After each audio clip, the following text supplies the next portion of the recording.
44-22, the Dallas Cowboys double up the Washington Commanders in Week 7 of the NFL season from AT&T Stadium in Arlington. This is the first word presented by Dr. Pepper. The Cowboys pieced together their most complete outing of the 2025 campaign, and we're here to break it down for you from just outside the Cowboys locker room with Isaiah Stanback, Barry Church, and Nate Newton. I'm Kyle Yeomans, and gentlemen, it was back and forth to start. Jaden Daniels did a lot early to try and keep his team in it, but ultimately the defense made the stops when necessary. And when they made their stops, Isaiah Stanback, who talked earlier in the week about the importance of defensive stops, the offense took care of business, and they looked like the elite offense that we've seen through the first 6 weeks. What it sounds like you're saying is that our show, we're talking about playing man-to-man defense. Just a little more. Just a little talking more. about pressing at the line of scrimmage. That did happen some more, yeah. Being lent in somebody's pocket as they try to run their routes. And that's exactly what happened tonight. The Dallas Cowboys and Coach Eberflus on defense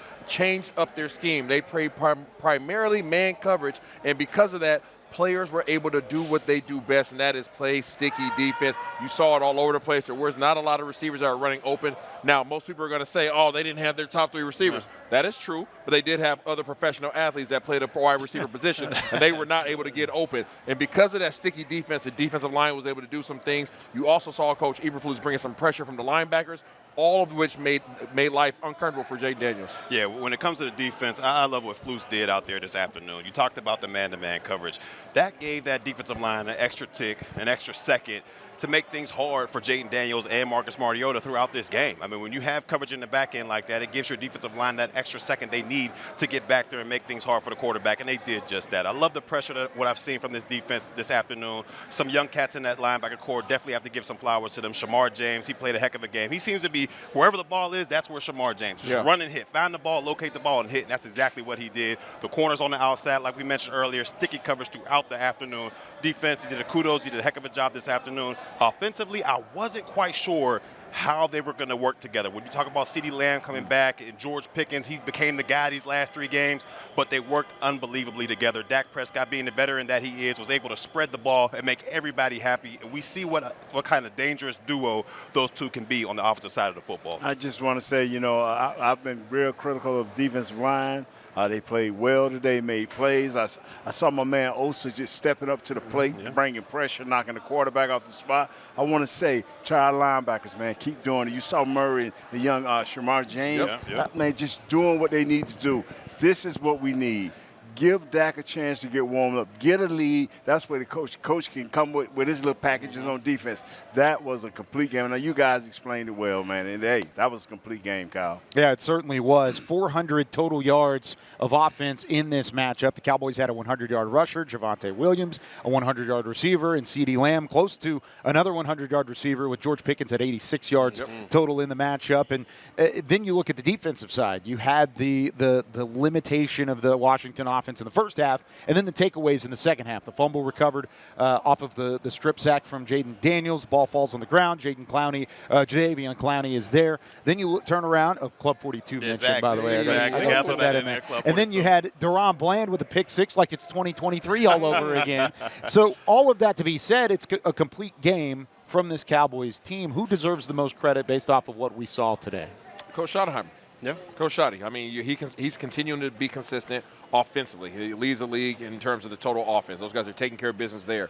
But also he's been able to integrate both Pickens and CeeDee Lamb to keep both of those primary receivers happy, right? Yes, sir. He's able to continue to have an established ground game, which is one of the best in the league as well. And then he was able to stick with and stood behind his defensive coordinator. He stood on the stand and said, hey, I've been that coordinator before. Everybody was saying is not doing well, is not performing well, but I need to continue to support him. And then he gave Matt Eberflus a chance to go out there and do what he does best. That's what head coach and that's what leadership does. Yeah, I'm going to go, since you went with Schottenheimer, I'm going to go with Eberflus on this one. A defensive coach that wasn't stuck in his ways. I mean, sometimes you'll get a coordinator that'll say, no, you guys got to fit my system. All right, I don't care what you guys got going on, you got to fit my system.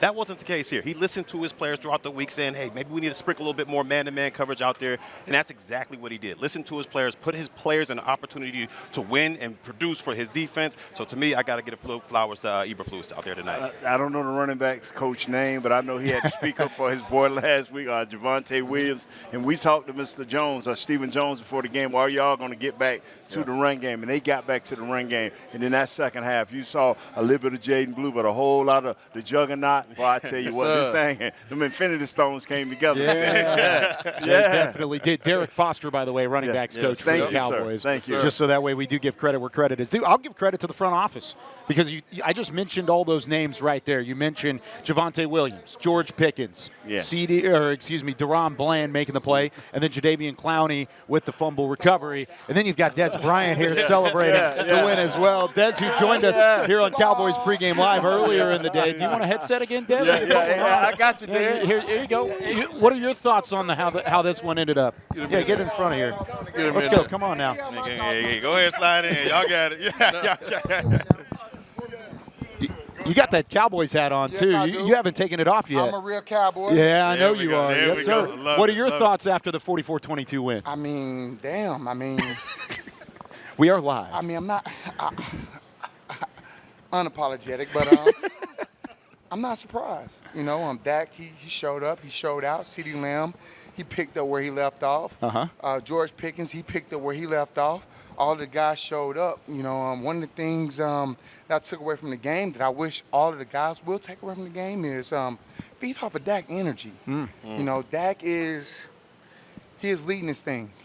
You know, Eberflus, don't hate me, but you know, Dak is filling in, like I said earlier. You know, in some places he's filling in for some places. I just want the guys to feed off Dak energy. Hey, and we want to give you credit, too, because on Pregame Live, we asked you for a prediction, and you said minimum 50 yards each for CeeDee Lamb and for George Pickens, and they both had at least 50 yards and, of course, had a huge impact in this one. Dez Bryant joining us here on the First Word. Thanks for joining us again. Thank you guys. Got that sticky fingers. Thank you guys for having me, man. Look, by the way, I enjoyed myself. Appreciate you guys. Absolutely. I really did enjoy myself. Yeah, it was a lot of fun. Anytime you guys need me, just hit me up. Hey, sounds good to me. We're going to make that happen. No doubt. Absolutely. Dez Bryant joining us here on the First Word, presented by Dr. Pepper. There he goes. You almost got away with it. You almost got the watch. Man, if I'd have been had lighter fingers, I'd have got it. It was one link away. Y'all wouldn't have been on OT. I wouldn't have been on OT after that. I'd have been gone. Get out of here. Certainly a fun atmosphere. The way that things kind of came together for the Cowboys in this one. Getting back to kind of the X's and O's side of things here, you give credit to the coaching staff. The players deserve a lot of credit too, Barry. Sure. When you look at the defense and what they were able to do from last week to this week, Carolina to this matchup with Washington, what was the biggest turnaround in your eyes? The biggest thing I saw was in the trenches. All right, last week they got bullied, they got pushed around in Carolina. This afternoon, to me, I saw a lot of guys winning their one-on-one matchups. Club 42, you mentioned Clowney out there. When he had his one-on-one opportunities, he was able to create pressure. A guy by the name of Shamar James. I know he's not a part of the trenches, but he was out there forcing pressure on Jaden Daniels and Murrieta pretty much the entire night. So for me, the trenches, the front seven all together, they won their one-on-ones and they got the job done. Clooney, I mean, no sack. I don't know if he got a sack. He did get a sack. He did get one. Batting the ball, making the quarterback get off spot. A lot of times we love sacks, but when you can make a quarterback get off the spot, it throws off the timing. And with those, and you could tell he was not linked up with his receivers today. And every time he knocked him off the spot, that pretty smile that Jaden carried, he wasn't carrying it too well today. I'm going to give a shout-out to the secondary. These guys stepped up in a major way. They've been asked to play zone primarily up into this game. This game, Matt Eberflus said we're going to shake things up a little bit, and he did just that. He got back to doing what they feel most comfortable with. He called them out. He challenged them by going out here and calling man-to-man. They answered the call. Yeah, they certainly did. 44-22, the final score in this one. As we leave you with some of the final stats brought to you by Dr. Pepper. It's a Pepper thing. The Cowboys get it done, over 400 yards of total offense. They had the pick six from Deron Bland, win the turnover battle, and they win the football game, getting back to 3-3-1 and even 500 through the first 7 weeks of the season. We have more post-game reaction from outside the Cowboys locker room here at AT&T Stadium, coming up very shortly with Cowboys Game Night and Cowboys OT hitting your television screens very, very soon. For Isaiah Stanback, Barry Church, Nate Newton, Dez Bryant crashing the set here in Cowboys First Word presented by Dr. Pepper. I'm Kyle Yeoman saying so long from AT&T Stadium.